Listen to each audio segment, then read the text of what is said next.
Cécile Georges, bonjour. Vous êtes directrice de l'accès au réseau électrique de la Commission de régulation de l'énergie. Alors comment et pourquoi une institution comme la vôtre s'intéresse aux problématiques du smart grid?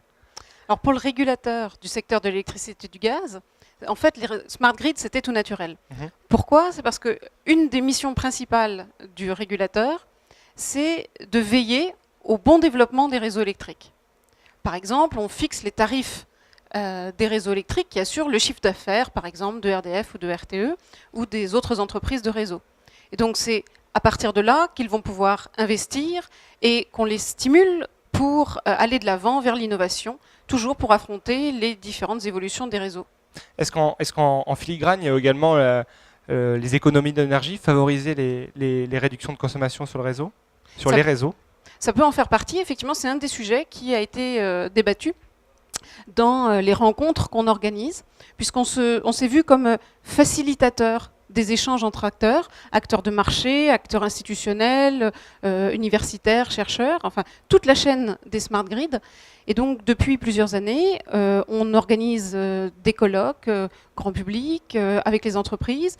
On organise aussi des tables rondes avec ces acteurs ou des ateliers en plus petit format pour que les gens puissent échanger entre eux, savoir quels sont les projets des uns et des autres.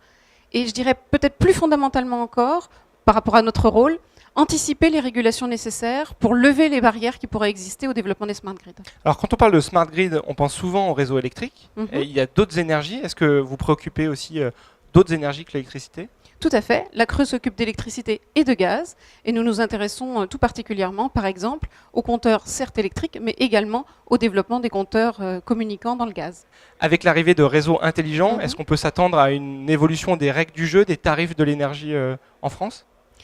On parlait des compteurs tout à l'heure. Avec des compteurs communicants évolués, les fournisseurs pourront proposer des offres différenciées en fonction du moment de la consommation. Donc des choses probablement beaucoup plus adaptées, beaucoup plus précisément adaptées aux besoins des consommateurs que des dispositifs anciens comme les heures pleines, heures creuses. Et ce type de dispositif, il serait à quelle échéance? On a déjà une idée des changements qui peuvent s'annoncer?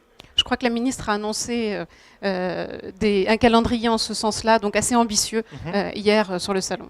D'accord, très bien. Cécile Georges, merci. Merci beaucoup. Je rappelle que vous êtes directrice de l'accès au réseau électrique de la Commission de régulation de l'énergie. Au revoir.